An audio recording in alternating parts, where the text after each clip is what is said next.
کہ جب بھی ہم دیکھتے ہیں سماج میں بیماریاں ایک ایسی چیز ہے جس سے کوئی انسان ایکسیپشنل اور مستثنا نہیں ہے. کوئی انسان یہ نہیں کہہ سکتا کہ جو ہے وہ بیمار نہیں ہوتا، اسے بیماری نہیں ہوئی، وہ کبھی بیمار نہ ہوا، یا اگر نہ ہوا ہے تو مستقبل میں آنے والے فیوچر میں وہ جو بیمار نہیں ہوگا. تو بیماریاں ایسی چیز ہے جو انسان سے ایسی لگی ہے کہ جیسی زندگی ہے ویسی بیماریاں ہیں. انسان پیدا ہوا تو بیماریاں، پیدا ہوا تو انفیکشنز، پیدا ہوا تو فلاں مسائل، پیدا ہوا تو فلاں. اور بیماریاں مطلب انسانی سماج، انسانی زندگی سے بالکل بہت گہرائی سے لگی ہوئی، اس سے مستثنا، اس سے ایکسیپشنل، اس سے بچ کر کسی کو چارہ انسان کو ہی نہیں کہ بیمار نہ ہو. پھر چاہے یہ بیماریاں کتنی متشدد، کتنی زیادہ سخت ہوں گی، کتنی کم ہوں گی، معمولی ہوں گی یا اور زیادہ تیز ہوں گی، ایک الگ بات ہے. لیکن جب بھی لوگ بیمار ہوتے ہیں تو یہ سمجھتے ہیں کہ شاید شریعت اسلامیہ نے اس معاملے میں کوئی خاص رہنمائی نہیں کی ہماری. تو لہٰذا جب بیمار ہو جاتے ہیں تو اپنے طریقے سے، من مانے ڈھنگ سے، من چاہے ڈھنگ سے، اپنی مرضی سے جو ہے لوگ علاج کرتے ہیں. اس معاملے میں حرام اور حلال کی کوئی تمیز رکھی ہی نہیں جاتی کہ کیا چیز حلال ہے، کیا حرام ہے، کیسی بیماریوں میں کیسا علاج کیا جائے، کیا چیز استعمال ہو سکتی، کیا نہیں ہو سکتی، کون سا طریقہ درست ہے، کون سا غلط ہوگا، کیا چیز کھائی جائے، کیا نہ کھائی جائے. ہم سمجھتے ہیں شاید شریعت نے اس معاملے میں رہنمائی نہ کی، اور پھر شریعت کو ایک طرف رکھ دیتے ہیں. کہتے ہیں ہاں یہ تو دین ہے، اسلام ہے، ٹھیک ہے، نماز روزہ ٹھیک ہے، لیکن ابھی ہم بیمار ہیں تو لہٰذا اس میں شریعت کا کوئی حل چونکہ نہیں ہے، وہ الٹرنیٹ ڈھونڈتے ہیں، اس سے ہٹ کر کچھ ڈھونڈتے ہیں. پھر ہم دیکھتے ہیں کہ وہ کتاب و سنت کو چھوڑ کر، شریعت کو چھوڑ کر، قرآن حدیث کو چھوڑ کر، نبی اکرم صلی اللہ علیہ وسلم صحابہ کے بتائے طریقے کو چھوڑ کر من مانی کرتے ہیں. مثال کے طور پر کوئی تعویذ لٹکا لیتا ہے، یہ سمجھتا ہے کہ اس سے شاید شفا ہو جائے، اس لیے کہ فلاں کسی نے کہہ دیا کہ بیئر پینے سے جو ہے پتھری نکل جاتی، تو ان کو لگا کہ اب علاج چکی ہے، شریعت اس میں کوئی رہنمائی تو کرتی نہیں ہے، لہٰذا آپ شراب پینا شروع کر دو. کچھ لوگوں کو دیکھا گیا کہ وہ گانجا اور افیم پیتے ہیں، اس لیے کہ انہیں لگتا ہے کہ فلاں مرض کا کوئی علاج نہیں ہے، شریعت نے اس میں رہنمائی نہیں کی، لہٰذا ہم یہ کر لیں. اور پتہ نہیں کیا کیا لوگ اس میں کرتے ہیں بنا حلال اور حرام کی تمیز رکھے، بنا جانے کہ یہ چیز جو استعمال کی جا رہی ہے شریعت نے اس کو سینکشن کیا نہیں کیا، حلال جانا نہیں جانا، اس کو حرام تو نہیں قرار دیا. اور اس معاملے میں جب کوئی کہتا ہے بھائی حرام ہے حلال، تو کہتے دیکھو ہم بیمار ہیں، ہماری تکلیف ہم کو معلوم ہے، آپ ذرا خاموش بیٹھ جائے تو اچھا ہے، اس معاملے میں ہمیں کرنے دیجیے جو ہم کر رہے ہیں، اگر مجھے اس سے سکون ملتا ہے تو میں اسی کو اختیار کرتا ہوں. جیسا بہت سے لوگوں کو مرغی کا مسئلہ ہوتا ہے تو دن بھر گانے سنتے رہتے ہیں، کار میں بیٹھے گانا لگا دیا، موبائل ہینڈ سیٹ میں گانا لگا دیا، گھر کے اندر گانا لگا دیا، اس لیے کہ ان کو لگتا ہے سکون اس کے بغیر حاصل نہیں ہوگا، جبکہ شریعت نے واضح طور سے بتایا کہ حرام چیزوں سے علاج نہیں ہو سکتا ہے.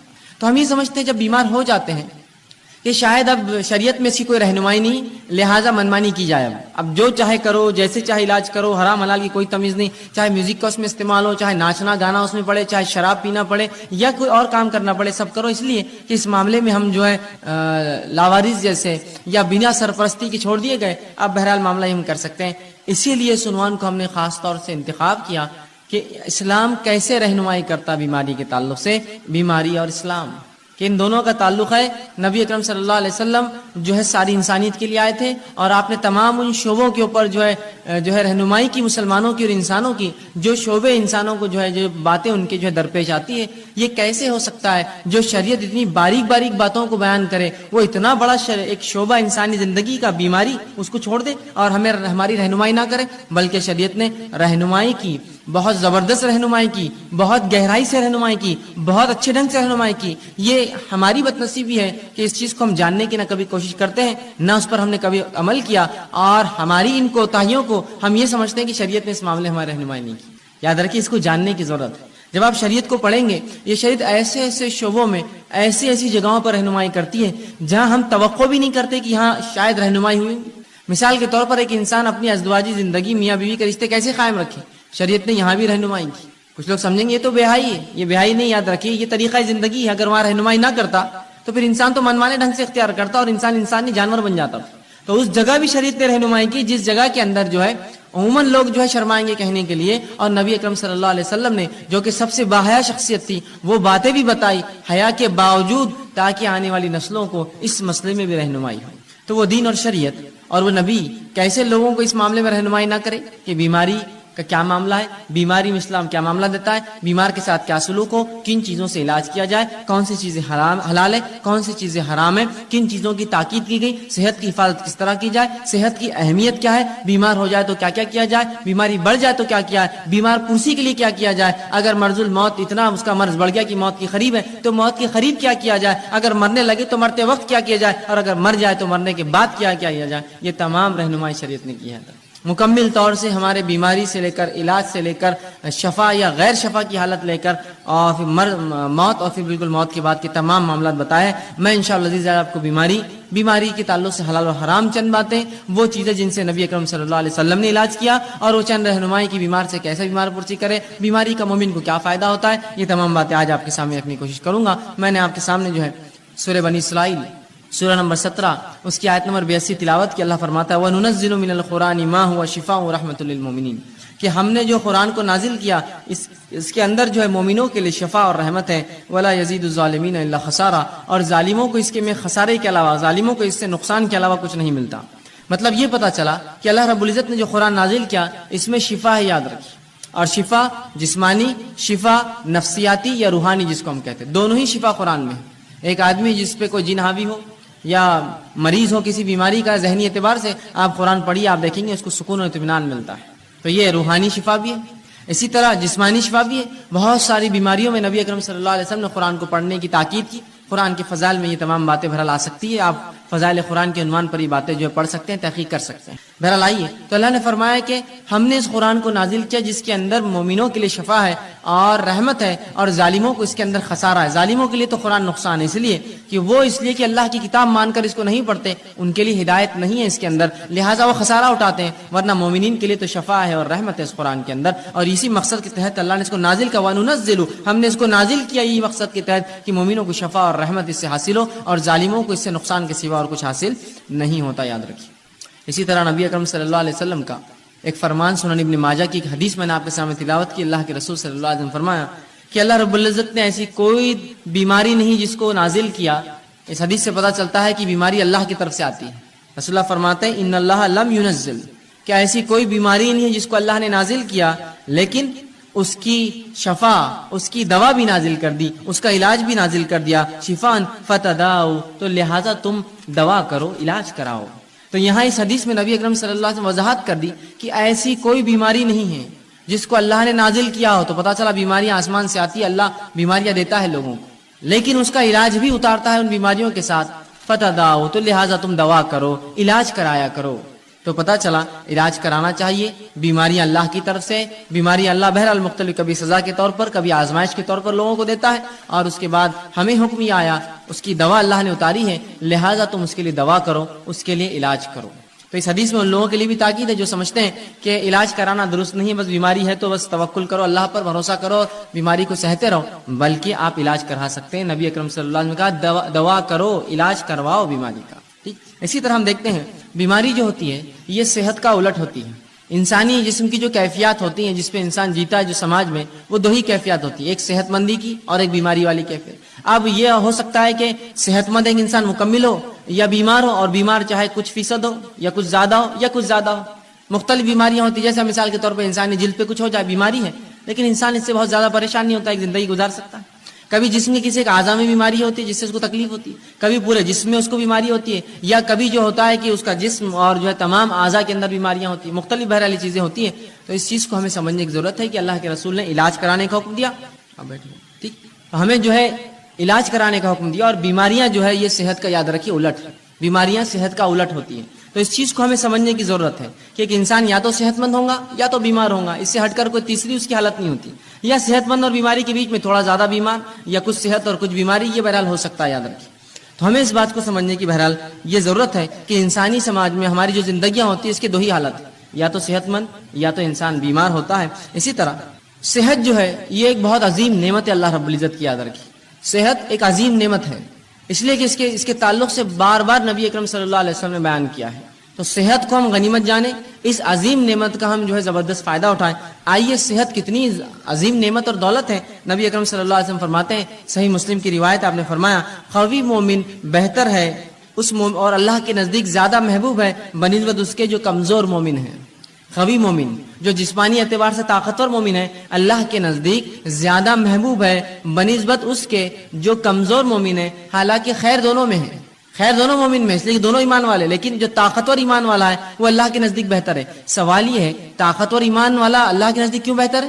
اس لیے بہتر ہے اللہ کے نزدیک ایک طاقتور، اس لیے کہ جب اس میں طاقت ہوتی ہے جسمانی اعتبار سے تو وہ ڈٹ کر نوافل ادا کرتا ہے، ڈٹ کر کماتا ہے، تو ڈٹ کر زکوٰۃ ادا کرتا ہے. اللہ کے گھر کا حج کر سکتا ہے اس لیے کہ صحت ہو تو پھر حج کریں گا، بیمار آدمی کے لیے بہت مشکل ہوتا ہے. اللہ کے گھر کے طواف اور عمرے کر سکتا ہے، اور بہت سارے فائدے یاد رکھیے ایسا شخص جو ہے اٹھا سکتا ہے. تو لہٰذا اس لیے فرمایا ایک قوی مومن اللہ کے نزدیک زیادہ محبوب ہے بنسبت کمزور مومن کے. حالانکہ خیر دونوں میں ہے، اچھائی دونوں میں ہے، برے کوئی بھی نہیں ہے، لیکن طاقتور مومن، صحت مند مومن کو فوقیت حاصل ہے کمزور مومن پہ، یاد رکھیے. اسی طرح صحت کی اہمیت بتاتے ہوئے نبی اکرم صلی اللہ علیہ وسلم فرماتے ہیں، جامع ترمذی کی روایت ہے، اس حدیث کو اگر ہم سمجھ لیں تو انشاءاللہ بڑا فائدہ اٹھا سکتے ہیں اپنی صحت کا. آپ صلی اللہ علیہ وسلم فرماتے ہیں اور کہتے ہیں اللہ کی دو نعمتیں ایسی ہیں جس کا بہت سے لوگ فائدہ نہیں اٹھاتے. کیا فرما رہے نبی اکرم صلی اللہ علیہ وسلم؟ اللہ کی ایسی بہت ساری نعمتیں ہیں جن کا مومن فائدہ نہیں اٹھاتے. مطلب پتہ ہی چلا کہ اس کا فائدہ اٹھاؤ، اگر الگ انداز میں بلایا تو مانا ہی فائدہ اٹھاؤ. تو اللہ کی بالخصوص دو نعمتیں ایسی ہیں جس کا ہم لوگ جو ہے فائدہ کم اٹھاتے، نہیں اٹھاتے. اور فرمایا پہلا صحت. دو چیزیں نعمتیں اللہ کی ایسی ہے جس کا لوگ فائدہ نہیں اٹھاتے، اور خطاب ہم مسلمانوں سے. پہلا صحت کا فائدہ اٹھانا چاہیے، اس لیے کہ دوسری کی روایت میں جامع ترمذی کی آپ نے فرمایا صحت کا فائدہ اٹھا لو اس سے پہلے کہ بیماری آ جائے. تو صحت کا فائدہ نہیں اٹھاتے آپ فرما رہے. دوسرا جو نعمت اللہ کی جس کو ہم ضائع کرتے ہیں وہ کیا ہے؟ آپ فرماتے ہیں دوسرا والفراغ اور خالی وقت. یہ دو نعمت اللہ کی عظیم نعمت ہے، ایک صحت اور خالی وقت. اور رسول اللہ فرماتے ہیں ان دو کا مومن فائدہ نہیں اٹھاتے. اور واقعی میں بات کتنی سچ ہے کہ جب اللہ ہمیں صحت دیتا ہے تو ہم کوئی کام نہیں کرتے ہیں، جب بیماری آتی تو ذکر و اذکار، صدقات، نوافل سب کا ہمیں جوش جاگ جاتا ہے. جب صحت تھی کیوں نہیں فائدہ اٹھایا؟ جب ذکر و اذکار کرتے، جب نمازیں پڑھتے، قیام کرتے، اہتمام کرتے، اس لیے کہ جب اللہ نے طاقت دی تھی. یا پھر جوانی تو چھوڑ دیتے ہیں، جوانی جب گزر جاتی ہے اور بڑھاپے میں پھر تمام اعمال کرنے کی کوشش کرتے جو جوانی کی عبادتیں تھیں. یقیناً شریعت یہ نہیں کہہ رہی کہ بڑھاپے کی عبادتیں قبول نہیں ہوتی، لیکن جوانی کی عبادتیں زیادہ مطلوب ہے بڑھاپے کے مقابلے میں، اس لیے کہ یہاں انسان ینگ ہوتا ہے، اس میں جوش ہوتا ہے اور بہت سارے ایسے کام کر سکتا ہے جو عمر نہیں کر سکتا ہے بڑھاپے کی عمر میں. تو کہا دو ایسی نعمتیں ہیں جس کا انسان فائدہ نہیں اٹھاتے، لوگ فائدہ نہیں اٹھاتے، مسلمان نہیں اٹھا رہے ہیں. ایک صحت اور دوسرا الفراغ اور خالی وقت. کتنی صحیح بات کہی. آج کتنا خالی وقت ہمارے نوجوانوں کے پاس ہے، لیکن کیا اس کا استعمال ہو رہا ہے؟ نہیں ہوتا ہے. کہاں ہوتا ہے؟ لوگ کہتے ہیں میں مصروف ہوں، لیکن مصروفیت کیا ہے؟ 2 گھنٹے 4 گھنٹے کہیں جا کے اور اس کے بعد خالی وقت بیٹھے ہیں، کبھی کھا رہے ہیں، کبھی کھیل رہے ہیں، کبھی بیٹھ رہے ہیں، کبھی چائے کی دکان پہ، کبھی حقوق پارلر کے اندر ہے، تو کبھی جم میں پڑے ہوئے، تو کبھی سوئمنگ پول پہ خالی وقت گنوا رہے ہیں، تو کبھی گھومنے پھرنے جا رہے ہیں. گویا اگر ایک انسان پورا ایک مہینہ اپنا شیڈیول نکالے، اپنا ٹائم ٹیبل بنائے، تو دیکھیں اس کے اندر سے میں سمجھتا ہوں بمشکل ہر روز 2 سے 3 گھنٹے ایسے جو واقعی میں جینوین یقینی طور سے وہ جو کچھ کام کرتا ہے، باقی سب رکامہ ہوتا ہے، خالی ہوتا ہے اور فالتو کاموں کو وہ کام سمجھتا ہے. تو کتنی صحیح بات آپ صلی اللہ علیہ وسلم فرمائی. 2 نعمتیں ہم ضائع کرتے ہیں، ایک صحت، دوسرا خالی وقت. تو صحت کا استعمال کر لیجئے اس سے پہلے بیماری آئے، خالی وقت کا استعمال کر لیجئے اس سے پہلے کہ اللہ ایسی مصروفیت دے پھر آدمی خالی ترستا رہے، کاش کہ یہ ٹائم ہوتا تو یہ کرتا، کاش یہ وقت ہوتا تو یہ کام کرتا. 2 نعمتوں کا رسول اللہ فرماتے ہیں. تو پتہ چلا صحت بڑی عظیم نعمت ہے، تبھی کہا جا رہا ہے کہ ان 2 نعمتوں کا لوگ فائدہ نہیں اٹھاتے ہیں. اسی طرح جامع ترمذی کی روایت ہے، آپ صلی اللہ علیہ وسلم فرماتے ہیں، بہرحال جو پہلی حدیث میں نے اس سے پہلے بیان کی وہ صحیح بخاری کی روایت تھی. جامع ترمذی کی روایت ہے، آپ صلی اللہ علیہ وسلم فرماتے اور کہتے ہیں اللہ کی نعمتوں میں سے جن کا سوال روز محشر سب سے پہلے ہونے والا ہے. اللہ کی نعمتوں میں سے جس کا سوال قیامت کے روز، آپ صلی اللہ علیہ وسلم فرماتے ہیں کہ قیامت کے روز جو اللہ رب العزت کی نعمتیں ہیں جن کے تعلق سے سوال کیا جائے گا، اور سب سے پہلے جس کا سوال کیا جائے گا، آپ فرماتے ہیں اور کہتے ہیں کہ سب سے پہلے اس سے پوچھا جائے گا کہ کیا میں نے صحت مند جسم نہ دیا تھا. جو اللہ رب العزت بندوں سے سوال کریں گا اس میں سب سے پہلا سوال کیا ہونے والا رسول اللہ فرماتے ہیں وہ یہ ہوگا کیا میں نے صحت مند جسم نہیں دیا تھا؟ بتا اب کیا کیا اس کا کیا جواب دیں گے؟ اے اللہ صحت دی تھی تو میں نے تو منشیات میں، نشوں میں، تمباکو خوری کے اندر، سگریٹ نوشی کے اندر جسم کو برباد کیا، کھیل کود کے اندر وہ کام نہیں کر پایا. یہ جواب دیں گے. سوال ہونے والا ہے. صحت دیا تھا، جسم دیا تھا، اچھا کیا استعمال کیا، کتنی نمازیں پڑھی، کتنے نوافل کا اہتمام کیا، مال و دولت دیا تھا اس کے ساتھ صحت دی تھی، کتنے حج اور عمرے کیے تو نے، کیسی اپنی صحت کو لگایا، میری راہ میں کوئی کوشش کی، مومنوں کی کبھی مدد کی، مصیبت زداؤں کے لیے آگے بڑھا، جو جسمانی قوت تھی اس کا استعمال کیا، اس کے ساتھ مالی اثر. سوال ہونے والا جسم دیا تھا کیا جواب دیں گے ہم؟ بلکہ ایک روایت میں آتا ہے کہ اللہ پوچھیں گا میں نے جسم دیا تھا، کس چیز میں اس کو برباد کیا تو نے، اس جسم کو کہاں لگایا، وہ جسم تو نے کہاں اس کو بوسیدہ کر کے آیا، کیا جواب دیں گے ہم؟ آج ہم دیکھتے ہیں کہ لوگ یا ہمارے نوجوان طبقہ جو ہے بوڑھے بوڑھے ہوتے جا رہے ہیں, کام کر کر کے تھک گئے, اور نوجوان سستی اور کاہلی کے اندر اتنے ہی زیادہ آگے بڑھے ہوئے کہ انسان گھر کا بوڑھا کام کر کر کے تھکا ہوا ہے, اور نوجوان جو ہے بالکل آرام کر رہے ہیں, ان کو کوئی فکر نہیں نہ گھر کی, نہ کمانے کی, نہ آگے چیزوں کی. اللہ رب العزت کو یاد رکھیے, اگر اللہ نے کتنا بھی دیا, یہ جسم جو اچھا دیا ہے صحت مند, قیامت کے روز سوال ہونے والا ہے کیا کیا. پہلا سوال یہ ہونے والا ہے, اچھا جسم دیا تھا, یہ سوال ہوگا.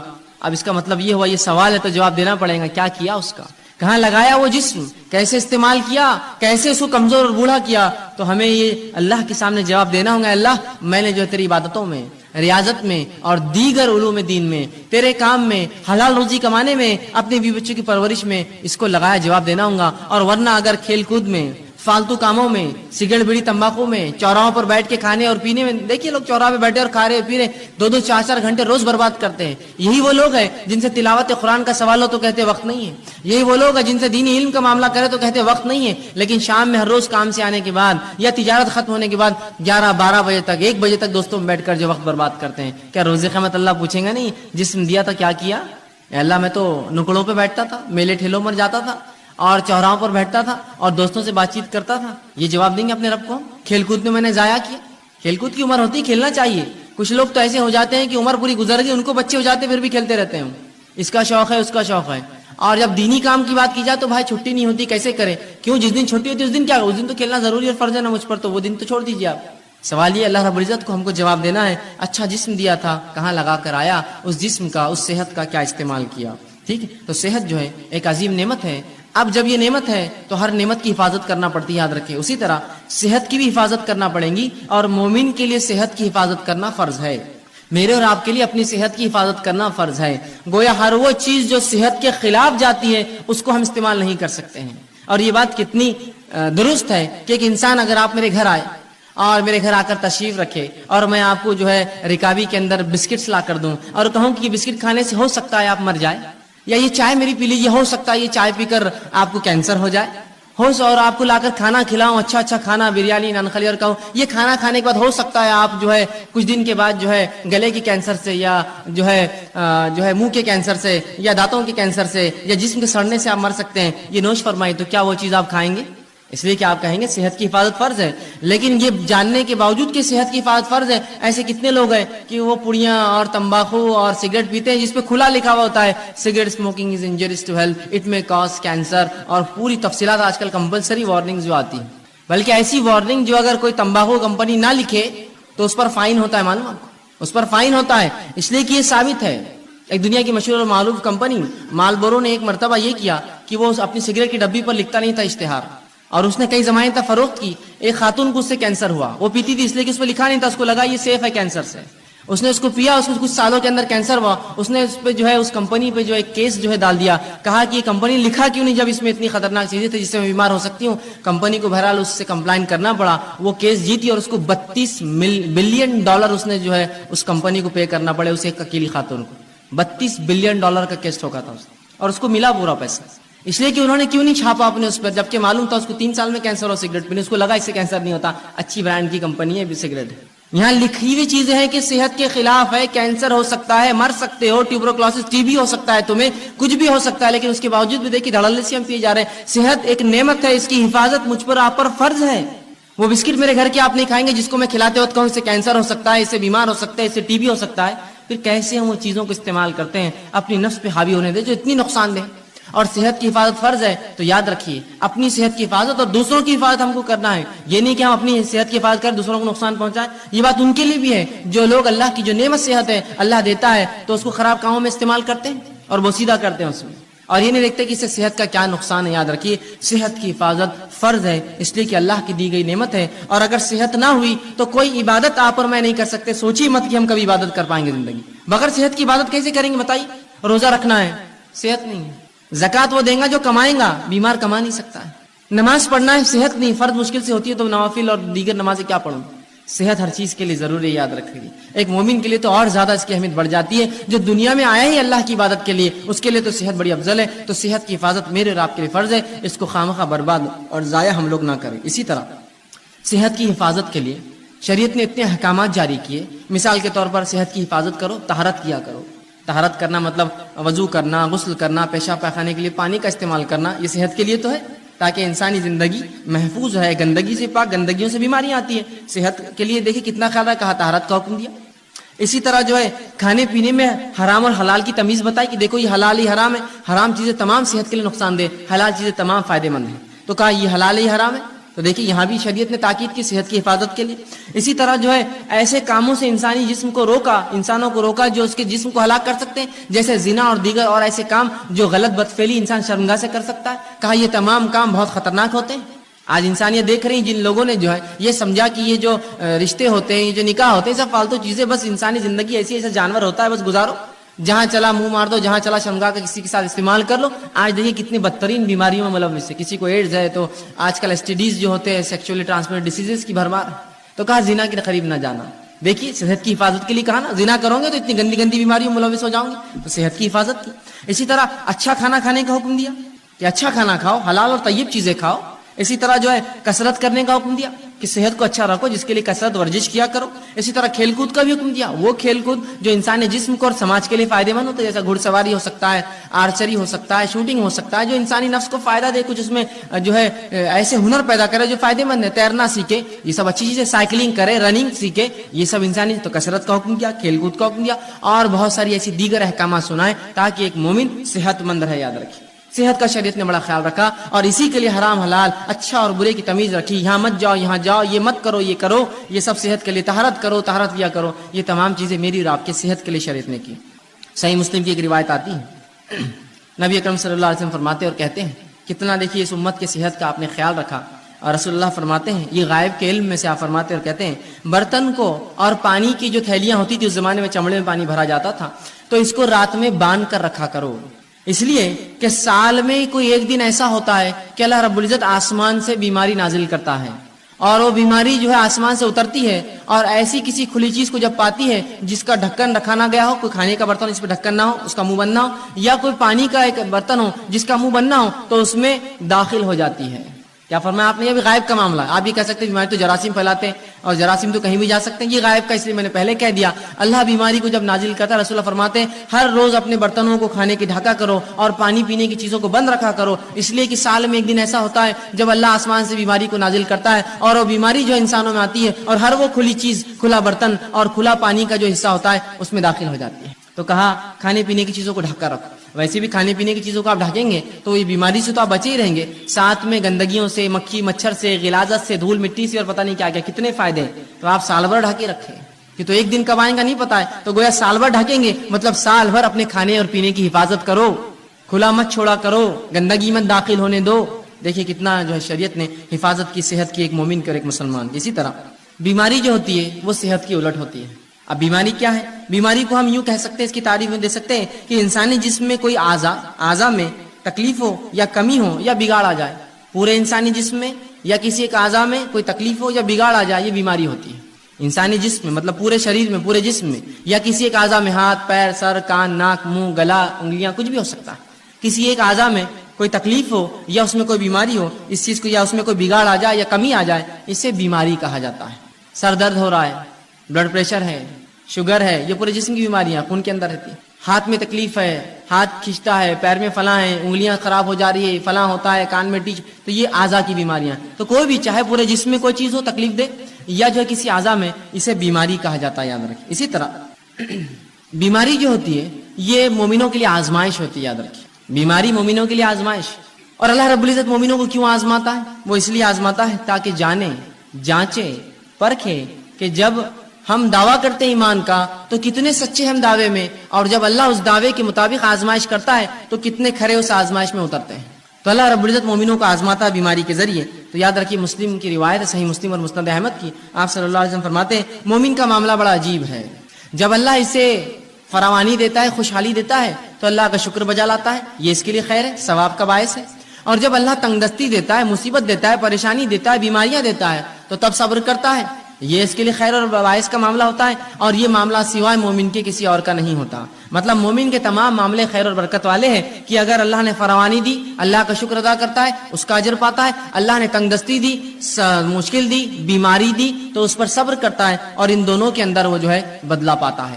اسی طرح سنن ابن ماجہ کی روایت ہے، آپ صلی اللہ علیہ وسلم فرماتے ہیں سب سے زیادہ جو لوگ انسانوں میں آزمائے جاتے ہیں، سب سے زیادہ جو لوگ انسانوں میں آزمائے جاتے ہیں وہ سب سے پہلے ہوتے ہیں انبیاء علیہ الصلوۃ والسلام، یہ سب سے زیادہ آزمائے جاتے ہیں۔ دوسرا فرمایا علماء حق، یہ دوسرے نمبر پہ جو آزمائے جاتے ہیں۔ تیسرا فرمایا صالحین اس امت کے نیک لوگ یہ تیسرے نمبر پہ آزمائے جاتے ہیں، اور فرمایا ان میں سے کچھ ایسے گزرے ہیں پچھلی قوموں میں، انبیاء، علماء حق اور صالحین، کہ جن کو ایسی بیماریاں اللہ نے دی کہ جن کے جسم میں کیڑے پڑ گئے، بیماری آزمائش ہے، ان کے جسم میں کیڑے پڑ گئے، صالحین اور ان نیکوکاروں کے اس حد تک بیمار ہوئے کہ اس بیماری میں ان کا انتقال ہو گیا۔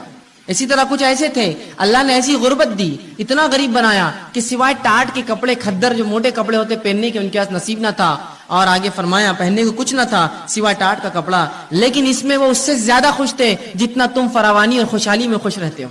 مطلب یہ انبیاء، یہ علماء حق اور یہ صالحین ان بیماریوں میں، ان پریشانیوں میں، ان غربت میں بھی اتنے خوش تھے، اتنے مطمئن تھے کہ جتنے ہم لوگ خوشحالی میں خوش نہیں ہوتے ہیں، اس لیے کہ یہ انبیاء، یہ علماء حق، یہ صالحین جانتے ہیں کہ یہ آزمائش اللہ کی طرف سے ہے، اور ہر آزمائش کا مومن کو کیا ملتا ہے؟ بدلہ ملتا ہے۔ تو جب بھی ہماری آزمائش ہو یاد رکھیے ہم صبر کریں، اور اللہ رب العزت کسی بھی انسان کو اس کے طاقت سے زیادہ نہیں آزماتا۔ اللہ سبحانہ تعالیٰ سورہ بقرہ سورہ نمبر 2 آیت میں 286 میں فرماتا اور کہتا ہے لا یکلف اللہ نفسا الا وسعها، اللہ کسی نفس کو اس کے طاقت سے زیادہ نہیں آزماتا۔ یاد رکھیے مجھے اور آپ کو ہماری طاقت سے زیادہ نہیں جو ہے آزماتا ہے، بلکہ جتنی طاقت ہے اتنی ہی آزمائش آتی ہے۔ تو اگر بیماری دی تو یہ طاقت تھی تب دی، مصیبت دی طاقت تھی تب دی، کسی نعمت کو دے کر چھین لیا یہ طاقت تھی تبھی چھینا۔ اللہ کسی کو اس کے جو ہے برداشت سے زیادہ نہیں آزماتا، اور اللہ کا معاملہ تو ہر بار یہ ہوتا ہے۔ سورہ بقرہ سورہ نمبر 2 آیت میں 175 میں فرمایا اور کہا یرید اللہ بکم اليسر ولا یرید بکم العسر،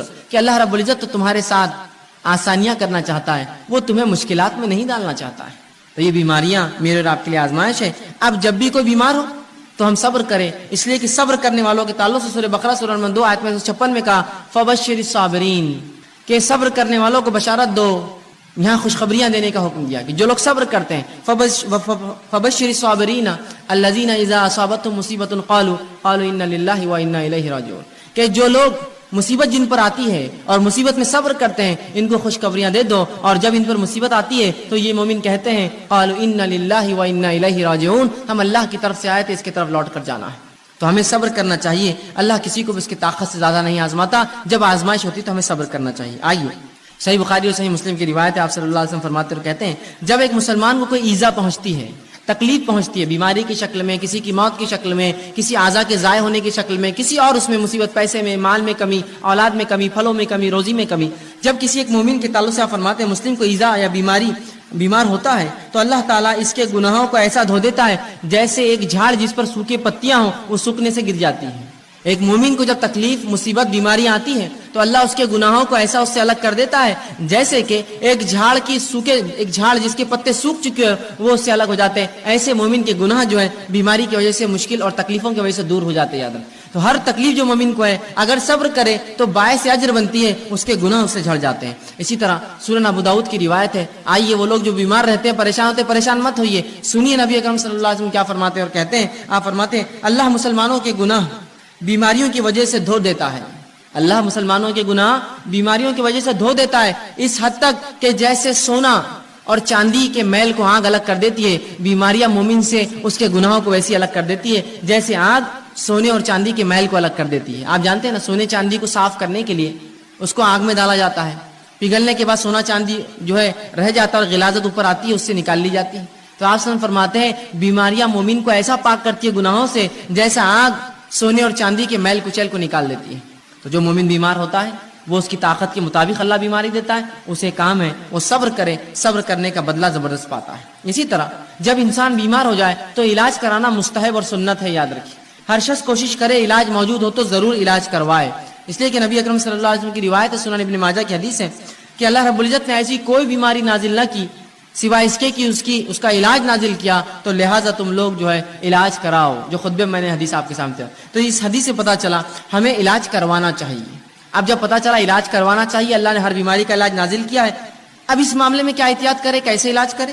تو آئیے حرام چیزوں سے علاج کرانا یاد رکھیے جائز نہیں ہے، وہ چیزیں جن کو شریعت نے حرام قرار دیا ہے وہ چیزوں سے علاج جائز نہیں ہے۔ اس کے تعلق سے نبی اکرم صلی اللہ علیہ وسلم فرماتے ہیں، طبرانی کی روایت حدیث آپ فرماتے ہیں ان اللہ لم یجعل شفاء شفاءکم فیما حرم علیکم، جو چیزیں اللہ نے تم پر حرام کی ہے اللہ نے اس میں شفا نہیں رکھی ہے.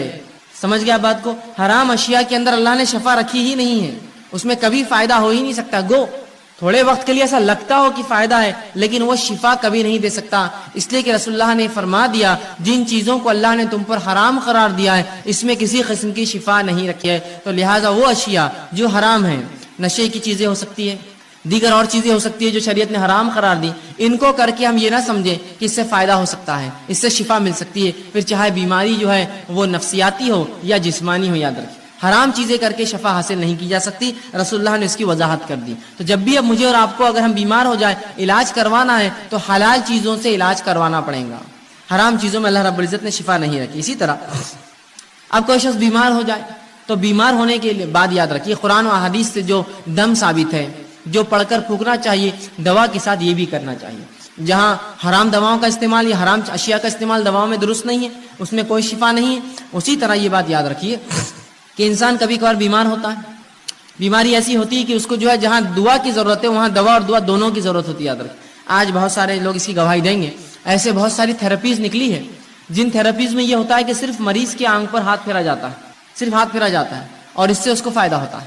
صرف ہاتھ پھیرتے ہیں، آپ جائیے ان کے پاس خالی ہاتھ پھیرتے ہیں، جبکہ نبی اکرم صلی اللہ علیہ وسلم نے اپنی زندگی میں تمام کام کر کے بتا دی.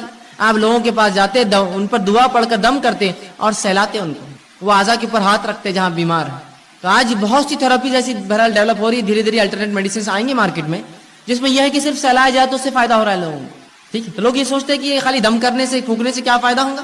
بہت سارے فائدے ہوتے ہیں، اللہ کے کلام کا اثر ہوتا ہے، نبی اکرم صلی اللہ علیہ وسلم کو جو باتیں اللہ نے بتائی ان کلام میں اثر ہوتا ہے. تو اب اگر کوئی بیمار ہو جائے تو حرام چیزوں سے علاج نہ کرے. دوسرا، انسان اپنے نفس سے دم بھی کرے، سب سے پہلے اللہ سے پناہ طلب کرے اور پھر دنیاوی دوا کی طرف جائے. ہم سے جو کوتاہی ہوتی وہ یہ ہے، ہم جو ہی بیمار ہوتے سب سے پہلے ہم کہتے ہیں کہ ڈاکٹر، بس ڈاکٹر کا نام لے کے بھاگ گئے اور سمجھتے کہ اب ڈاکٹر صاحب نے جو دیا اس سے شفا تو ہونا ہی ہے. سب سے پہلے یہ کہے اللہ تو نے مجھے بیماری دی، مجھے صبر دے، اس بیماری کا اجر دے، اور اپنے نفس کو دم کرے، جو دعائیں بتائی گئی وہ کرے اور ساتھ میں دوا بھی کریے آپ. تو ہم دوا کا طریقہ کیا اپناتے ہیں؟ پہلے فوراً بھاگتے ڈاکٹر کے پاس، یہ سمجھتے ہیں مکمل 100% شفا اللہ نے اس کے ہاتھ میں رکھی ہے اور لہٰذا آپ جب یہ دوا دیں گا تو میں جو ہے مشفی شفا یاب ہو جاؤں گا، مجھے اس سے صحت مل جائیں گی. یاد رکھیے غلط. ہمیں سب سے پہلے اللہ پر توکل بھروسہ کر کے، اللہ سے دعا کر کے، وہ تمام باتیں جو نبی اکرم صلی اللہ علیہ وسلم نے قرآن میں بتائی اس کا استعمال کر کے ساتھ میں علاج کروانا ہے. یاد رکھیے خالی علاج پر آپ بھروسہ کریں گے تو اللہ رب العزت کبھی شفا نہیں دیں گا. پھر اور جو آج ہماری کوتاہی ہوتی ہے، علاج جب ہم بیمار ہوتے ہیں سب سے پہلے سوچتے ہیں دواخانے گئے تو اچھے ہو جائیں گے، بلکہ کچھ لوگ تو نفسیاتی مریض ہوتے ہیں، خالی دواخانے کا چکر بھی مار کے آ تو بالکل ریلیکس ہو جاتے ہیں، بہت اچھا لگ رہا بولتے ہیں. اور کبھی کبھار تو خالی گولیاں آپ دے دیجیے ان کو بھی میٹھی اور کھٹی کھانے کے لیے، بولتے ہیں بہت فائدہ ہو گیا، اتنا فائدہ ہوا کہ اسی کو انتہا نہیں. صرف جو نفسیاتی تھی، اگر آپ خالی نفسیاتی سوچ کر اتنا فائدہ محسوس کر سکتے ہیں تو سوال ہی جب اللہ پر بھروسہ رکھ کر وہ دعاؤں کو آپ دم کریں گے کتنا اللہ فائدہ دیں گا. آدھی بیماری کا مسئلہ تو وہیں حل ہو جاتا ہے. تو کوشش کرے کہ اپنے نفس پہ دم کرے. آئیے وہ تمام باتیں جو نبی اکرم صلی اللہ علیہ وسلم نے بتائی دم کے تعلق سے، مختصر کچھ روایتیں آپ کے سامنے رکھتا ہوں. نبی اکرم صلی اللہ علیہ وسلم فرماتے اور کہتے ہیں دم کے تعلق سے، لا باسا بالرقا ما لکم یکن فیہ شرک، کہ ایسے دم کرنے میں، ایسی چیز پڑھ کر دم کرنے پھونکنے میں کوئی حرج نہیں جس کے اندر شرک نہ ہو. اور خود نبی اکرم صلی اللہ علیہ وسلم جو بیمار ہوئے اور مرض الموت آپ کا جو تھا، آپ نے عائشہ رضی اللہ عنہا سے کہا کہ مجھے پڑھ کر دم کرو، اور مائی عائشہ رضی اللہ عنہا آپ صلی اللہ علیہ وسلم پر جو ہے سورہ فلق اور سورہ ناس پڑھ کر معوذتین پڑھ کر دم کرتی گئی، اور دم کرنے کے بعد اپنے ہاتھوں سے نبی اکرم صلی اللہ علیہ وسلم کو سہلاتی گئی، ہاتھ پھیرتی گئی. تو پتہ چلا دیکھیے رسول اللہ بیمار تھے، آپ نے دوا بھی کی، ساتھ میں دم بھی کرنے لگوایا. یہ ہمارے لیے بھی ہے، ہم بیمار ہو جائے تو دم کروائے. معوذتین خود پڑھی، خود نہ پڑھ سکے گھر والوں کو تاکید کرے کہ پڑھ کر مجھ پر دم کرو.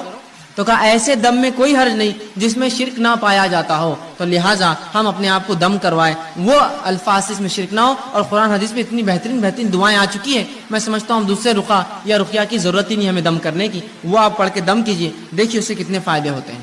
اسی طرح لوگ جب بیمار ہوتے ہیں اور بیماری اگر دور نہ ہو تو سب سے پہلے جہاں بھاگا جاتا ہے، جو خیال جاتا ہے وہ کیا ہے؟ مثال کے طور پر ایک انسان کو بیماری ہے، اب بیماری ختم نہ ہو رہی ہے، اللہ کی لمبی آزمائش ہے، تو سب سے پہلے دھیان کیا جاتا ہے؟ دیکھو اب اسلام میں اس کا علاج نہیں ہے اور دواؤں میں اس کا علاج نہیں، اور جھاڑوں کے پاس اور پہاڑوں پر اور پتھروں پر اور جھرنوں پر پتہ نہیں کہاں کہاں جاتے ہیں اور مختلف قسم کے شرک کرتے اور سمجھتے ہو اس میں شفا ہے. یہ بات کی گواہی سب دیں گے، جبکہ شریعت نے یہاں بھی رہنمائی کی، کہا بیماری اللہ کی طرف سے، صبر کرو، اس کا بدلہ طلب کرو، اور حلال چیزوں سے علاج کرو، اور جو دم ہے کتاب و سنت ثابت وہ دم کرو، لیکن خراب حرام کام نہ کرو. تو سب سے پہلا کام جو کرتے ہیں ہم لوگ تعویذات، تعویذ کی طرف سب سے پہلے متوجہ ہوتا ہے. یہ تعویذ یہاں باندھ لو تو ہاتھ کی بیماری دور، وہ تعویذ پیر پہ باندھ لو تو پیر کی بیماری دور، یہ تعویذ کمر پہ باندھ لو تو کمر کا مسئلہ حل ہو گیا، یہ تعویذ کو سر پہ باندھو تو یہ مسئلہ ہو گیا، یہ کڑا پہننے سے بیماری دور رہتی، فلاں کڑا ہاتھ پہ باندھنے سے یہ، چاندی کا کڑا پیر میں ڈالے تو یہ ہوتا، کان میں ایک بالی ڈالے تو مرغی کا مرض دور ہو جاتا، فلاں کرے تو فلاں ہوتا، ناک ٹوچ دی تو فلاں ہوتا، اور ہما اقسام کی، وہاں کڑا لگا دی تو یہ ہوتا، یہاں چھلا ڈالے تو فلاں ہوتا، وہاں بلا اگر رکھے چاندی کا تو وہ مسئلہ حل ہو جاتا، وہاں گھوڑے ہوتے نا، گھوڑے بنے ہوئے پتہ نہیں ہاتھی بنے ہوئے لے جا کر پر جو بلے رکھتے ہیں چاندی کے، یہ ڈالنے سے فلاں ہوتا، وہاں خفل ڈالنے سے یہ ہوتا، وہاں تاگا باندھنے سے مسئلہ ہوتا، یہاں کوڑی اور سیپی رکھنے سے یہ مسئلہ حل ہو جاتا، وہ دھاگا کالا یوں باندھے، یہ پیلا دھاگا، دانت نکلنے کے لیے بچوں کی آسانی ہو تو فلاں پتہ نہیں تعویذ پہنا دیا جاتا، ہاتھ میں فلاں رکھے تو نظر نہیں لگتی. یہ تمام فالتو باتیں، یہ خرافات ہے، یاد رکھیے تمام حرام چیزیں ہیں. نبی اکرم صلی اللہ علیہ وسلم نے جہاں پڑھ کر دم کرنے کا حکم دیا وہیں تعویذ اور گنڈوں کی حرمت یاد رکھی بیان کی کہ یہ تعویذات کچھ نہیں کر سکتے انسان کو. آئیے جو لوگ تعویذات پہنتے بیماری کے علاج کے لیے، سنیے نبی اکرم صلی اللہ علیہ وسلم کیا فرما رہے ہیں.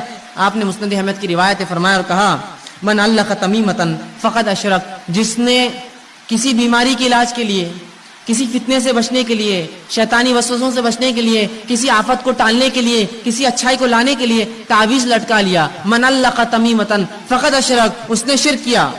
اندازہ لگا رہے ہیں آپ شرک کسو کہتے ہیں؟ اللہ کے ساتھ اس تعویذ کو شریک کیا. ابھی تعویذ کی شکل تاگے ہو سکتے ہیں، دھاگے ہو سکتے ہیں، کڑے ہو سکتے ہیں، مالے ہو سکتے ہیں، سیپی ہو سکتے ہیں، کوڑیاں ہو سکتے ہیں، اور پتہ نہیں کیا کیا، انسانی کھوپڑی کی ہڈیاں ہو سکتی ہے، جانوروں کی جو جلدیں ہو سکتی ہے، الو ہو سکتا ہے، کوا ہو سکتا ہے، تیتر بٹیر، کچھ بھی پتہ نہیں. لوگ کہتے ہیں یہ کرنے سے بہت فائدہ ہوتا ہے، فلاں کرو، الو کو کاٹ کے ذبح کرو تو یہ ہوتا ہے، بڑواغل کو فلاں کرو تو یہ ہوتا ہے، فلاں چیز کی تمام حرام چیزیں. یا کوڑی لگا دی تو یہ ہوتا، سیپی ٹھوکے تو یہ ہوتا، مالے سے ہوتا، کنکر سے ہوتا، موتی سے ہوتا، سیپی سے ہوتا، یہ تمام حرام. جس نے اس عقیدے سے کوئی ایسی چیز لٹکا لی کہ اس سے برائیاں دور ہوتی ہے، بلائیں دور ہوتی ہے، آفتیں دور ہوتی ہے، اچھائی آتی ہے، بیماریاں جاتی ہے، تو کہا من علق تمیمۃ فقد اشرک، اس نے شرک کیا، وہ اللہ کے ساتھ اس نے اس تعویذ کو شریک کر دیا.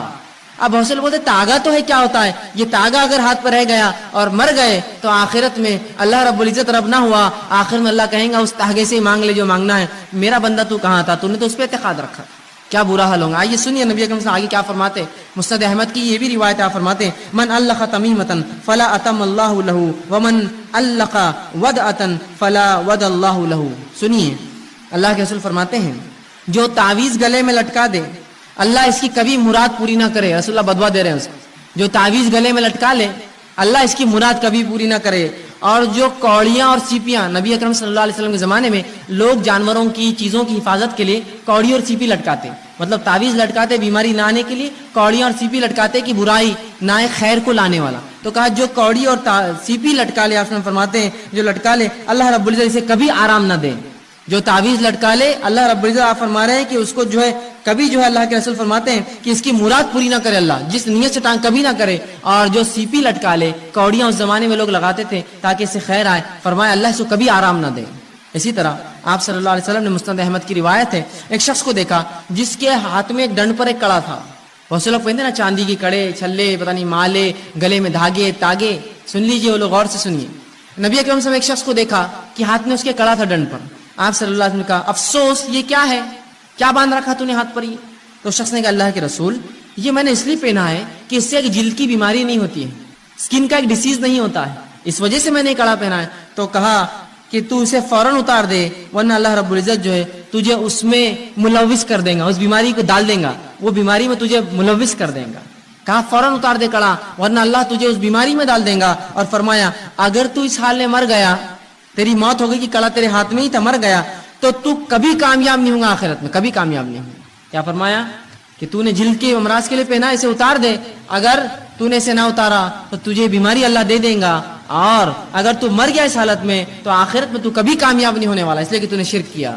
تو لہٰذا ہمیں حلال چیزوں سے علاج کروانا ہے، تعویذ گنڈوں میں کوئی علاج نہیں ہوتا. یاد رکھیں آپ دعائیں پڑھیے قرآنی، آپ دعائیں پڑھیے نبوی، یہ علاج کا یاد رکھیے جائز طریقہ ہے. آپ بعض دعائیں جو نبی اکرم صلی اللہ علیہ وسلم نے دم کیا اپنے نفس پر جب آپ بیمار ہوتے تھے، تو آئیے وہ دعائیں آپ کے سامنے رکھتا ہوں. دیکھیے تمام باتیں دنیاوی علاج کے ساتھ چل رہا ہے، آپ دنیاوی علاج کراتے ہوئے یہ تمام کام کر رہے ہیں. یاد رکھیے میں نے یہ نہیں کہا آپ سے کہ آپ دنیاوی علاج چھوڑ دیجیے اور باقی یہی کرتے رہیے کافی ہے. آپ دواخانے بھی جائیے لیکن پہلے یہ ہوگا اور ساتھ میں پھر علاج کرواتے رہیے اور پھر صبر کرتے رہیے، اللہ سے دعا کرتے رہیے. تو علاج کے ساتھ یہ سب چل رہا ہے، اس لیے کہ یہ دونوں ملیں گے تو شفا ہے. یاد رکھیے.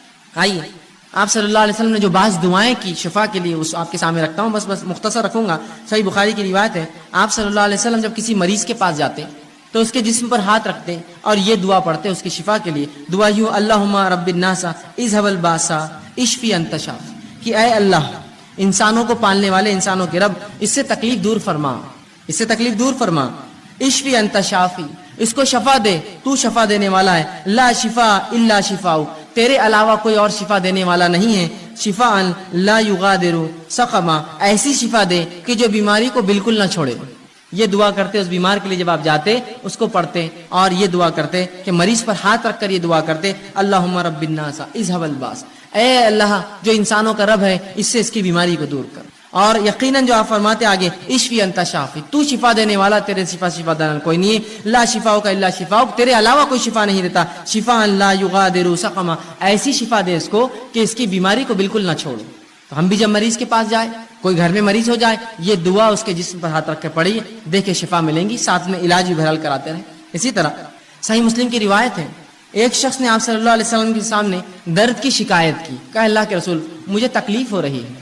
کسی ایک اعضاء میں درد کی شکایت کی. نبی اکرم صلی اللہ علیہ وسلم جب یہ سنا، اس کی درد کی شکایت سنی، تو آپ نے فرمایا کہ تو اپنے اس اعضاء پر جہاں تکلیف ہے اپنا سیدھا ہاتھ رکھ اور 3 بار بسم اللہ پڑھ. پیٹ دکھ رہا ہے، پیر دکھ رہا ہے، اچانک سر میں درد شروع ہوا، پتہ نہیں لوگ کیا کیا کرواتے ہیں. سنت سے یہ ہے کہ ہاتھ رکھو اور 3 مرتبہ آپ نے فرمایا بسم اللہ پڑھ. اور اس کے بعد آپ نے فرمایا اور کہا کہ 7 مرتبہ پھر یہ پڑھ.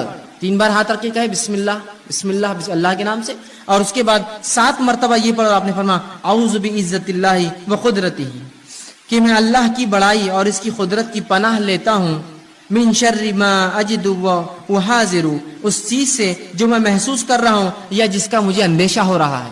تو 3 بار پہلے بسم اللہ کہے اور 7 مرتبہ یہ دعا پڑھے تو رسول اللہ فرماتے ہیں اللہ رب العزت اس کو جو ہے شفا دیتا ہے.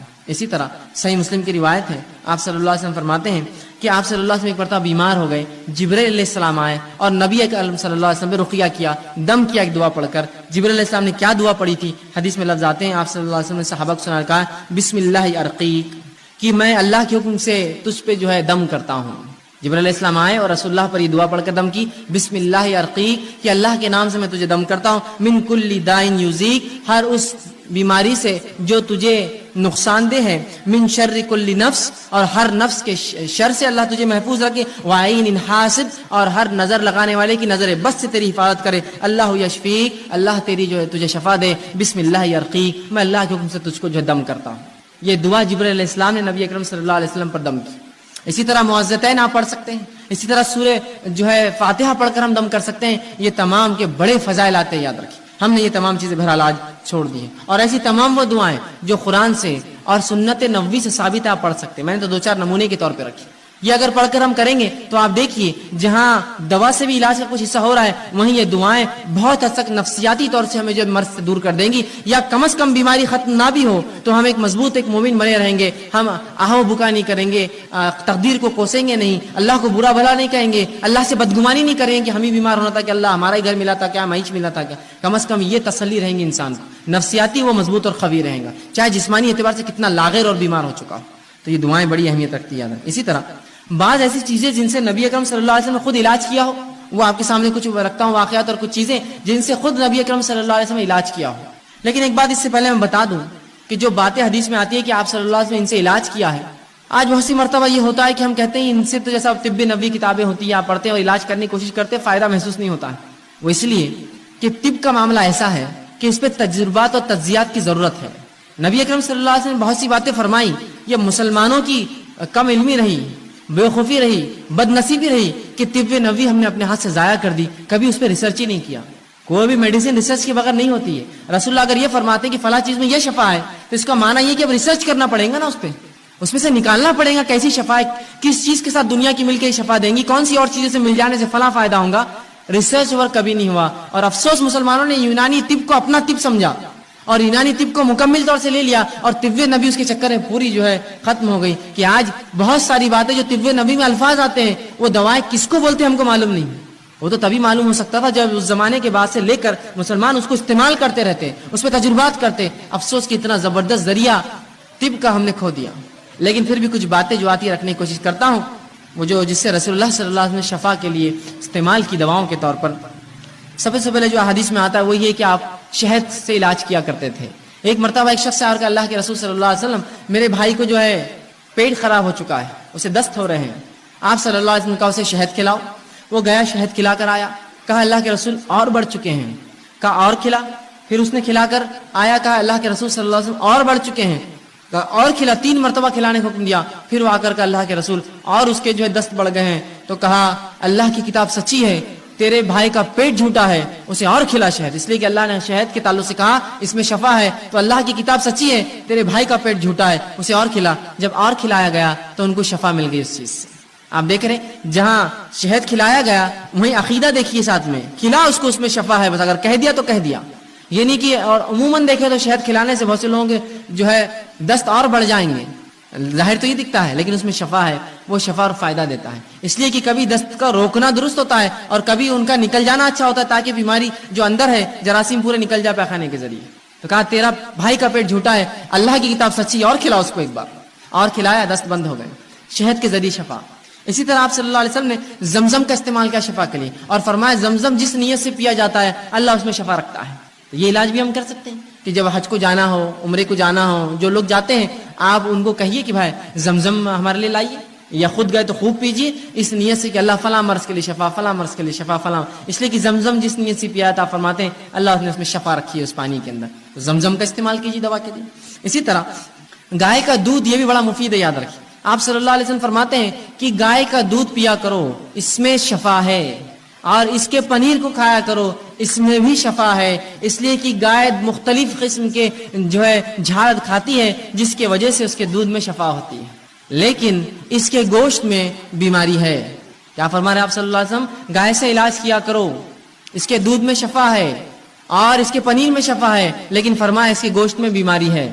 لیکن ہمارے پاس تو گائے کے گوشت کا معاملہ کیا ہوتا ہے آپ سب جانتے ہیں، اس کے بغیر کوئی دعوت مکمل نہیں ہوتی، اور اس حد تک اس کو کھایا جاتا ہے کسی کو انتہا نہیں۔ آپ کھا سکتے ہیں، حلال ہے، حرام نہیں ہے، لیکن اگر بکثرت اس کو کھائیں گے تو اس میں بیماری ہے، یاد رکھیں کہ رسول اللہ نے واضح اور ایک نہیں ایسی 5 سے 6 روایت ہے اس میں کہا اس میں بیماری ہے، اس سے گوشت میں بیماری ہے۔ تو آپ نے فرمایا اس کے دودھ میں شفا ہے، اس کے پنیر میں شفا ہے، اس لیے کہ گائے چرتی ہے اور بہت سارے مختلف جھاڑ کھاتی ہے جو بیماری کا علاج ہوتے ہیں، تو اس کو پینا چاہیے، اس کے دودھ کو، اس کے پنیر کو، اور کہا اس کے گوشت کے تعلق سے احتیاط کرنا، اس میں بیماری ہے۔ تو حلال ہے ایسا گوشت کھانا، لیکن بکثرت کھائیں گے تو بیماری ہو سکتی ہے، یاد رکھیں رسول اللہ نے فوراً وضاحت کر دی اس میں بیماری، اور تمام حدیث صحیح ہے، یاد رکھیں۔ تو گائے کے دودھ سے علاج کروائیے، اسی طرح بچوں کو پلائیے، خود پیجیے بیمار ہو تو، بڑا شفا اس میں فائدہ ہے۔ اسی طرح آپ نے زیتون کے تیل کے تعلق سے کہا، زیتون کے تیل میں بھی شفا ہے، کوشش کریں کہ زیتون کا تیل ہم استعمال کریں۔ اب لیکن بہرحال اب کیسے استعمال کریں اس کو تو ظاہر سی بات ہے تجربات کرنے پڑیں گے۔ اب جو لوگ تجربے کرتے ہیں مختلف چیزوں میں ملا کر زیتون کا تیل کیا فائدہ ہوتا ہے ان سے پوچھنا پڑے گا کیسا ہوتا ہے بول کر۔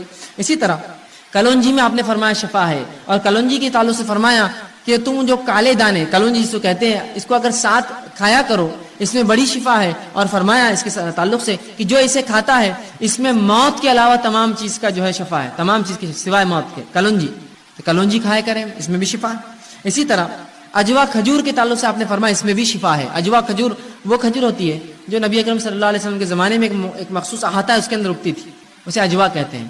تو اجوا کھجور جو کھاتا ہے آپ سے فرماتے ہیں جس دن وہ کھائے نہار پر 7 اجوا کھجور، اس دن جادو اور اس پہ زہر اثر نہیں کرتا۔ اسی طرح اجوا کے علاوہ فرماتے ہیں کہ ہجامے میں بھی شفا، ہجامہ سمجھتے کپنگ جس کو کہتے ہیں، جس کے اندر بلیڈ کے ذریعے کچھ کٹس لگائے جاتے ہیں اور خون نکالا جاتا ہے مختلف جگہ سے، گردن کے پیچھے سے، سر پر سے، یا مختلف اعضاء جو تکلیف دیتے ہیں اس کو ہجامہ کہتے ہیں۔ ٹھیک، آپ یہ بھی کر سکتے ہیں، کپنگ کہتے ہیں اس کو انگلش میں، یہ بھی بڑی فائدہ مند ہے۔ آپ صلی اللہ علیہ وسلم نے خود اس کو کروایا تھا ایک حج کے اندر، جب آپ گئے تھے حج میں اور آپ صلی اللہ علیہ وسلم کو کچھ تکلیف تھی آپ نے ہجامہ کرایا تھا، تو آپ یہ بھی کروا سکتے ہیں، اس کے اندر بھی شفا انسانوں کے لیے تکلیف دہ جگہوں پر اور مختلف جو اعضاء پر یہ کیا جاتا ہے، تو ہجامہ آپ کرا سکتے ہیں، اس میں شفا ہے۔ اسی طرح آپ صلی اللہ علیہ وسلم نے کہا سرمے کے تعلق سے کا سرما لگایا کرو، اس سے آنکھیں جو ہے صاف رہتی ہیں، تو سرما بھی ایک قسم کا جو ہے آنکھوں کی حفاظت کے لیے آپ بالکل لگا سکتے ہیں، اس میں کوئی حرج نہیں، اور یہ بھی سنت نبوی ہے کہ آپ صلی اللہ علیہ وسلم سرما لگاتے تھے۔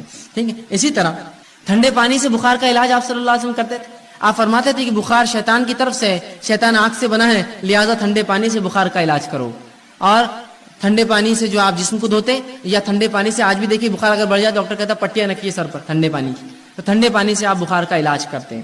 اسی طرح جن چیزوں سے آپ صلی اللہ علیہ وسلم نے علاج کیا ان میں سے ایک ہے نمک کا آپ نے استعمال کیا بچھو کے کاٹنے پر. آپ صلی اللہ علیہ وسلم کو ایک مرتبہ بچھو نے ڈنک مارا, آپ نے اس زخم پہ ایک نمک لگایا اور اس پہ پانی بہایا, بلکہ اس میں آتا گرم پانی میں پیر ڈالا اور سورہ فاتحہ پڑھ کر دم کرتے رہے جب تک کہ زہر کا اثر ختم نہ ہوا. تو نمک کا استعمال زہر کو اتارنے کے لیے. اسی طرح آپ صلی اللہ علیہ وسلم جن کو پیٹ کے کچھ امراض ہوتے مرض ہوتے ان کو حکم دیتے کہ عربی بھیڑ جس کو دمبا کہتے ہیں, جس کی دم بڑی چوڑی ہوتی ہے, بہت موٹی دم ہوتی ہے, ہمارے بکرے اور مینڈوں کے ایسا نہیں, بہت چوڑی دم ہوتی ہے, آپ صلی اللہ علیہ وسلم فرماتے ہیں اس کی دم کی چربی نکال کر لاؤ, اس کو پگھلاؤ اور 3 دن میں جو ہے 3 حصے کر کے 3 دن میں وہ چربی پیو, جس سے پیٹ کی بیماریاں ضائع ہوتی ہیں. دمبا جسے کہتے ہیں عرب علاقوں میں بہت پایا جاتا ہے. تو آپ صلی اللہ علیہ وسلم کی چربی سے علاج کا حکم دیا. اسی طرح راکھ سے بھی آپ صلی اللہ علیہ وسلم علاج کروایا. آپ صلی اللہ علیہ وسلم جنگ احد کے اندر جب آپ کو کچھ زخم ہوئے تو فاطمہ رضی اللہ عنہا نے کھجور کے پتوں کو جلایا اور اس کے جلنے کے بعد جو راکھ تھی اس راکھ کو جو زخم پہ لگا کر اس پہ پٹی لگائی. تو یہ بھی جو ہے اس سے بھی آپ صلی اللہ علیہ وسلم نے شفا طلب کی. تو یہ وہ تمام کچھ چیزیں تھیں جو احادیث میں ملتی ہے. میں نے کچھ مختصر جو میرے سامنے واضح تھی میں نے آپ کے سامنے رکھنے کی بہرحال کوشش کری. ان چیزوں کے ذریعے آپ نے طلب کی. اس کا مطلب یہ ہوا کہ یہ چیزوں کے ذریعے اور بھی جو حلال چیزیں ہیں ہم سب ان کو استعمال کر سکتے ہیں علاج کے طور پہ. جہاں دعائیں بھی پڑھی آپ نے, قرآنی آیتیں بھی پڑھی, صورتیں بھی پڑھی, وہیں جو ہے دنیاوی علاج بھی کیا, شہد بھی کھایا اور زمزم بھی پیا اور ساتھ میں جو ہے کھجور بھی کھائے اور سرما بھی آپ لگاتے تھے, حجامہ بھی آپ نے کروایا اور باقی بہت سی چیزوں میں حکم دیا کہ فلاں کرو فلاں کرو اور فلاں کرو. تو پتہ چلا جائز اشیاءوں سے میں اور آپ علاج کر سکتے ہیں, پھر چاہے وہ کیمیکل کے فارم میں ہو آج کل یا کوئی اور فارم میں, بس جائز ہونا یہ شرط ہے. اسی طرح اب اگر ہم بیمار ہو جائیں تو مومن اور کافر دونوں سے علاج کروا سکتے ہیں. یاد رکھیے, مطلب ڈاکٹرز کے پاس جانا پڑے گا, آپ کو طبیب کے پاس جانا پڑے گا. تو مومن اور کافر دونوں سے علاج درست ہے, یاد رکھیے اس میں. اسی طرح کچھ ایسے پیچیدہ مسائل ہوتے ہیں جن میں ڈاکٹرز اور علماء دونوں کی ضرورت ہوتی ہے. تو یہاں آپ علماء سے بھی فتوے لیں گے اور ڈاکٹر سے بھی مشورے لیں گے. جیسے مثال کے طور پر کسی کو ٹی بی, معاف کرنا, کسی کو شوگر ہے. اب شوگر سے روزوں کا کیا معاملہ ہے کہ وہ روزے نہیں رکھ سکتا, تو پہلے وہ جو ہے کسی مسلم عالم کے پاس جائیں گا یا پہلے ڈاکٹر کے پاس جائیں گا. شوگر کتنی ہے, کیا اس شوگر میں روزہ رکھنے کا نقصان ہو سکتا ہے, وہ پہلے معلومات لیں گا. جب وہ معلومات مل گئی کہ نہیں رکھ سکتا, ڈاکٹر کہہ رہا ہے, پھر عالم کے پاس جائیں گا, اس کو بتائیں گا کہ ڈاکٹر نے یہ کہا میری بیماری کے تعلق سے, پھر عالم اس پر فتویٰ دیں گا اس کا کہ ٹھیک ہے آپ نہ رکھیں یا رکھیں. ٹھیک ہے, سمجھ رہے ہیں بات. کچھ فیلڈز ایسے ہوتے ہیں کہ جس میں دونوں کا آپ کو مشورہ لینا پڑے گا اور اس کے بعد ہی آپ جو ہے آگے بڑھیں گے. ٹھیک ہے. اسی طرح ہم دیکھتے ہیں کہ صحابہ کے علاج کے لیے صحابیات بھی کرتی تھی. بہت سے لوگ یہ سمجھتے ہیں کہ عورت ڈاکٹر سے مرد علاج نہیں کروا سکتا, مرد ڈاکٹر سے عورت علاج نہیں کروا سکتی. اس حد تک اس کو شدت سے لیتے ہیں کہ آدمی مرنا پسند کرتے ہو لیکن جو علاج کرنا نہیں. ارے بھائی, زندگی ہوں گی تو باقی سب اعمال ہوں گے نا. زندگی اول ہے, پہلے زندہ رہیے پھر دیکھا جائے گا اعمال کا. تو یہاں آپ دونوں سے کروا سکتے ہیں. اس کے لیے دلیل میں دیتا ہوں, سنن ابن ماجہ اور صحیح بخاری کی روایت, کئی روایتیں ملتی ہیں جس میں یہ آتا ہے کہ صحابیات یہ فرماتی ہے کہ ہم جہاد میں جاتی, پیچھے رہتی, زخمیوں کو اٹھاتی, مرہم پٹی کرتی, پانی پلاتی اور جو زیادہ زخمی ہوتی ہے ان کو واپس شہر بھیجتی. عورتیں کرتی یہ کام. زخمیوں کی مرہم پٹی عورتیں کریں گی تو کیسے کریں گی, ظاہر سی بات ہے وہ اپنے ہاتھوں سے کریں گی نا, مرہم پٹی کریں گی, علاج کریں گی. تو صحابیات ہی کرتی تھی. تو پتہ چلا عورتیں مرد کا علاج کر سکتی ہیں, تو اس کا مطلب یہ مرد عورتوں کا علاج بھی کر سکتے ہیں. ٹھیک. بہرحال احتیاط اس میں ضروری ہے کہ خواہ کو خوشی سے عورتوں کے پاس نہ جائے علاج کروانے, نہیں ادھر کہاں جا رہے, ادھر چلو ادھر جائیں گے, یہ غلط ہوگا, اس لیے کہ حرام ہے. آپ خواہ کیوں جا رہے ہیں. اور اسی طرح خواہ کو عورت مرد کے پاس نہ, جبکہ عورت موجود ہے, نہیں وہ بہت ہی نکچڑی دکھتی ہے, ہم کو فلاں کرتی ہے, آدمی کتنی اچھی باتیں کرتے ہیں اپنے سے, فلاں نہیں جا سکتے آپ. اس کا نکچڑا پن درست ہے آپ کے لیے, لیکن کسی آدمی کے پاس آپ نہیں جائیں گے عورت کے ہوتے ہوئے. ٹھیک. تو یہ بہرحال ترجیحات ہوں گی. اسی طرح جب بیماری جب انسان کو ہوتی ہے تو بیماری سے پہلے احتیاط ضروری ہے. انگلش میں بھی ایک مثال ہے, prevention is better than cure. علاج سے زیادہ بہتر ہے کہ آپ احتیاط کریں. شریعت بھی احتیاط کا حکم دیتی ہے, یاد رکھیے. یہ ان لوگوں کے لیے خاص طور سے جو یہ کہتے ہیں ارے بیماری کچھ نہیں, اللہ دینا چاہیں گے, جو کرنا ہے کرو, کوئی سردی نہیں ہوتی, کوئی بارش نہیں ہوتی, کوئی دھوپ سے مجھے کچھ نہیں ہوتا, کوئی بیماری میں کچھ نہیں ہوتا, میں کچھ بھی ہے نا, اس حد تک بڑھ جاتے کسی کو حد نہیں. ایک صاحب کو میں نے دیکھا, کہا اللہ پر میرا بھروسہ ہے, میں کمزور ایمان کا نہیں ہوں, اور ایک آدمی جس کی آنکھ آئی ہوئی تھی اس کی آنکھ کا چھپا نکال کے اپنی آنکھ میں ڈالا, اس کا میل نکال کے, کہا ہاں میں اللہ پر بھروسہ رکھنے والا مومن ہوں, بولے نہیں ہوتا. یاد رکھیے یہ توکل, یہ غیر شرعی توکل ہے, غیر شرعی توکل ہے. اس لیے کہ ان کے پاس ایک دلیل تھی.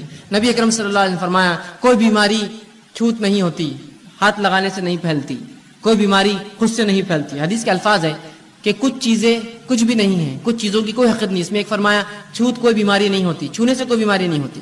لیکن کس معنی میں سمجھنا پڑے گا نا, اپنے ڈھنگ سے سمجھیں گے تو پھر یہ ایسے بے خوفانہ حرکتیں کرتے ہیں.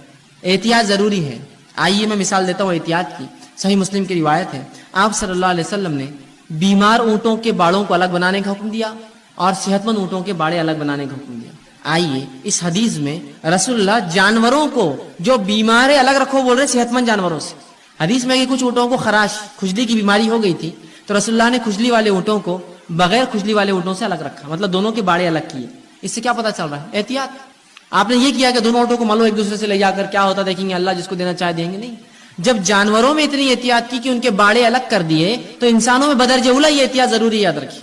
جب جانوروں میں اتنی احتیاط کی گئی تو انسانوں میں کتنی احتیاط کی ضرورت ہے ہمیں اور آپ کو کرنا چاہیے. احتیاط میں کوئی حرج نہیں. ہاں, چھونے سے کوئی بیماری نہیں ہوتی, اس کا معنی کیا پھر حدیث میں آئیے میں وہ بھی اس کی وضاحت کر دیتا ہوں. جو آپ صلی اللہ علیہ وسلم نے کہا کوئی بیماری متعدی نہیں ہوتی, چھونے سے نہیں پھیلتی, اس کا کیا معنی ہے وہ سمجھاتا ہوں. اس کا معنی یہ ہے کہ عربوں میں ایک عقیدہ تھا, نبی اکرم صلی اللہ علیہ وسلم کے زمانے میں ایک بدعقیدگی تھی لوگوں میں. وہ یہ تھی, وہ کہتے تھے کہ بیماری خود سے جانے کی طاقت رکھتی ہے ایک دوسرے کے اندر, خود سے اس کے نفس کے اندر یہ طاقت ہوتی ہے کہ جس کو چاہے لگ سکتی ہے. اس کے توڑ میں رسول اللہ نے فرمایا بیماری میں خود سے لگنے کی طاقت نہیں ہوتی, اللہ جس کو چاہتا ہے دیتا ہے. سمجھ رہے آپ بات؟ جو رسول اللہ نے فرمایا چھوت کوئی چیز نہیں ہوتی.